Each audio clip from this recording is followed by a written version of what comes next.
ஜனாதிபதி அனுரகுமார திசாநாயக்க மேற்கொண்டு வரும் ஊழலுக்கு எதிரான அதிரடி நடவடிக்கைகள் நாளுக்கு நாள் தீவிரமடைந்து வரும் நிலையில் ஜனாதிபதிக்கான ஆதரவும் நன்மதிப்பும் நாட்டு மக்களிடத்தில் அதிகரித்து செல்வதை அவதானிக்க முடிகிறது. நாடாளுமன்றம் கலைக்கப்பட்டிருக்கின்ற நிலையில் முன்னாள் நாடாளுமன்ற உறுப்பினர்களுக்கு வழங்கப்பட்டிருந்த மெய்ப்பாதுகாவலர்களை உடனடியாக திரும்ப பெறுமாறு ஜனாதிபதி உத்தரவிட்டுள்ளார். முன்னாள் சபாநாயகர், பிரதி சபாநாயகர் மற்றும் எதிர்க்கட்சி தலைவர்களுக்கு வழங்கப்பட்டிருந்த மெய்ப்பாதுகாவலர்கள் தொடர்ந்தும் பணியாற்றுவர். முன்னாள் நாடாளுமன்ற உறுப்பினர்களுக்கான மெய்ப்பாதுகாவலர்களை திரும்ப பெறுகின்ற இந்த முயற்சியானது தேவையற்ற அரச செலவினங்களை குறைப்பதற்கான நல்ல முயற்சியாகும்.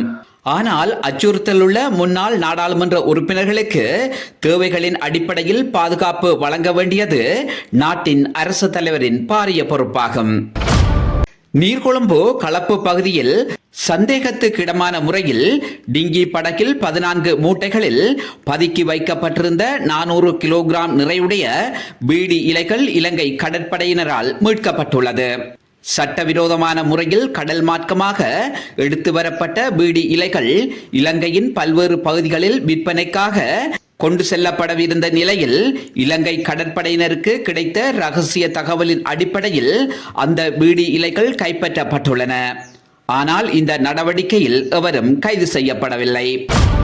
இலங்கையின் புதிய பொலிஸ்மா அதிபராக பிரியந்த வீரசூரிய நேற்றைய தினம் பொறுப்பேற்றிருக்கிறார். இலங்கையின் 158 வருடகால போலீஸ் வரலாற்றில் கான்ஸ்டபிளாக இணைந்து கொண்ட ஒருவர் இலங்கையின் பொலிஸ்மா அதிபராக பதவியேற்றிருப்பது இதுவே முதற் தடவையாகும். அதற்கு பிரியந்த வீரசூரிய ஓர் எடுத்துக்காட்டு. இலங்கை சட்டக்கல்லூரியில் சட்டத்தை பயின்று சட்டத்தரணி பட்டத்தை பெற்ற பின்னரே இவர் பொலிஸ்மா அதிபராக நியமிக்கப்பட்டிருக்கிறார். பிரியந்த வீரசூரிய இதுவரை காலமும் இருந்த பொலிஸ்மா அதிபர்களை விட இவரது செயற்பாடு வித்தியாசமான முறையில் இருக்கும் என எதிர்பார்க்கப்படுகிறது. இதுவரை 6 ஆளுநர்கள் பதவியை ராஜினாமா செய்திருக்கின்ற நிலையில் 5 மாகாணங்களுக்கான ஆளுநர்கள் பதவியை பொறுப்பேற்றிருக்கின்றனர். வடமாகாண ஆளுநராக நாகலிங்கம் வேதநாயகன், வடமத்திய மாகாண ஆளுநராக திஸ்ஸ குமாரசிறி, சப்ரகமுவ மாகாண ஆளுநராக சம்பா யானகி ராஜரட்னம், தென் மாகாண ஆளுநராக பந்துல கரிசந்திர, மத்திய மாகாண ஆளுநராக சரத் அபேகோனும் பதவியேற்றனர். ஊழலற்ற முறையில் கடமைகளை சரிவர செய்ய வேண்டும் என்பதே தனது உயரிய குறிக்கோள் என கூறியிருக்கிறார் வடமாகாணத்திற்கான ஆளுநர் நாகலிங்கம் வேதநாயகன்.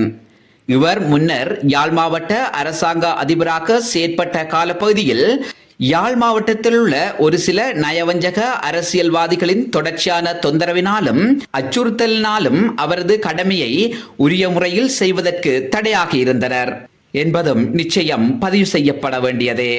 ஆகவே காலத்திற்கேற்ப ஊழலற்ற நேர்மையான தன்னலமற்ற ஒருவரை ஜனாதிபதி அனுரகுமார திசாநாயக்க வடமாகாண ஆளுநராக தெரிவு செய்திருப்பது நிச்சயம் போற்றத்தக்கது. இனி வடமாகாணத்தில் ஊழல் புரியும் அரசியல்வாதிகளுக்கும் அரசு அதிகாரிகளுக்கும் பெரும் இடைஞ்சலை ஏற்படுத்துவராக வேதநாயகன் அவர்கள் பார்க்கப்படுவதோடு வடமாகாணத்தில் உள்ள பல அரச திணைக்களங்களில் இடம்பெற்று வருகின்ற ஊழல் மோசடிகளை ஒழிக்க வேண்டியது ஆளுநரின் பாரிய பொறுப்பாகும். இதிலிருந்து ஆளுநர் விடுபட முடியாது. கொழும்பில் ஜனாதிபதி மாளிகைக்கு அருகில் மூடப்பட்டிருந்த 2 வீதிகளை மீண்டும் மக்களின் பாவனைக்கு திறப்பதற்கு ஜனாதிபதி உத்தரவிட்டுள்ள நிலையில் யாழ்ப்பாணத்தில் உள்ள முக்கியமான சில வீதிகள், குறிப்பாக பலாலி வீதி, வயாவுலான் மத்திய கல்லூரிக்கு அருகிலுள்ள வீதி, அச்சிவேலி வயாவுலான் தோலகட்டி வீதி, வயாவுலான் யாழ் விமான நிலைய ஓடுபாதை பக்க வீதி, காங்கேசந்துறை கீரிமலை ஜனாதிபதி அரண்மனை வீதி போன்ற வீதிகளை திறப்பதனூடாக மக்கள் நலன் பெறுவார்கள். ஆகவே மக்களின் நலனை கருத்தில் கொண்டு குறித்த வீதிகளை திறக்குமாறு முன்னாள் நாடாளுமன்ற உறுப்பினர் அங்கஜன் ராமநாதன் ஜனாதிபதிக்கு கடிதம் மூலம் கோரிக்கை விடுத்திருக்கிறார்.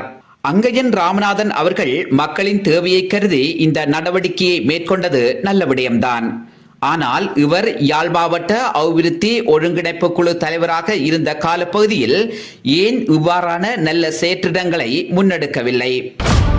மஹிந்தவுடன் கைகோர்த்த போதும் மைத்திரியுடன் ஒட்டி உறவாடிய போதும் ரணிலுடன் பணம் பெற்ற போதும் அங்கஜன் ராமநாதன் செய்த மக்கள் பணிதான் என்ன? தனது சுயலாபத்திற்காக சஜித் பிரேமதாசவுடனும் ரணில் விக்ரமசிங்கவுடனும் பணத்தை பெறுவதற்காக மாறி மாறி தாவி இருந்தாரே தவிர மக்கள் பணி என்று அவர் எதனையும் செய்ய முற்படவில்லை. அங்கஜன் ராமநாதன் கொண்டு வந்த என் கனவு யாழ் எப்படி பாழாய் போனதென்று மக்களுக்கு நன்கு தெரியும்.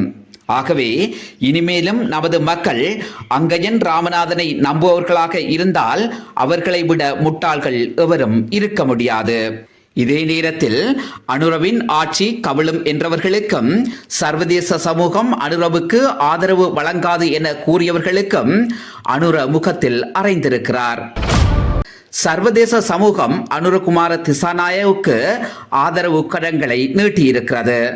பல சர்வதேச நிறுவனங்கள் உதவி செய்வதற்கு தயாராக இருப்பதாக அறிவித்திருக்கிறார்கள். அதன் ஓர் அங்கமாக கொரிய நாட்டு கொய்கா நிறுவன பிரதிநிதிகள் இலங்கையின் உயர்மட்ட குழுவினரை சந்தித்து பேச்சுவார்த்தை நடத்தியிருக்கின்றனர். ஜனாதிபதியால் முன்னெடுக்கப்படும் ஊழல் மோசடிக்கு எதிரான அதிரடி நடவடிக்கைக்கு நிதியுதவி வழங்கப் போவதாக அறிவித்திருப்பதோடு ஜனாதிபதியின் இந்த உயரிய சிந்தனையை பாராட்டியிருக்கிறார்கள். ஆகவே அனுர என்பவர் வரலாற்றில் முக்கிய இடத்தை பெறுவதோடு உலக அரங்கிலுள்ள அரசு தலைவர்களில் நேர்மையானவர் என்றும் துணிச்சல் மிக்கவர் என்றும் ஊழலை இல்லாதொழிக்கின்ற உயரிய விருதை பெறுவராக ஜனாதிபதி அனுரகுமார திசாநாயக்க இருப்பார் என்பதில் ஐயமில்லை.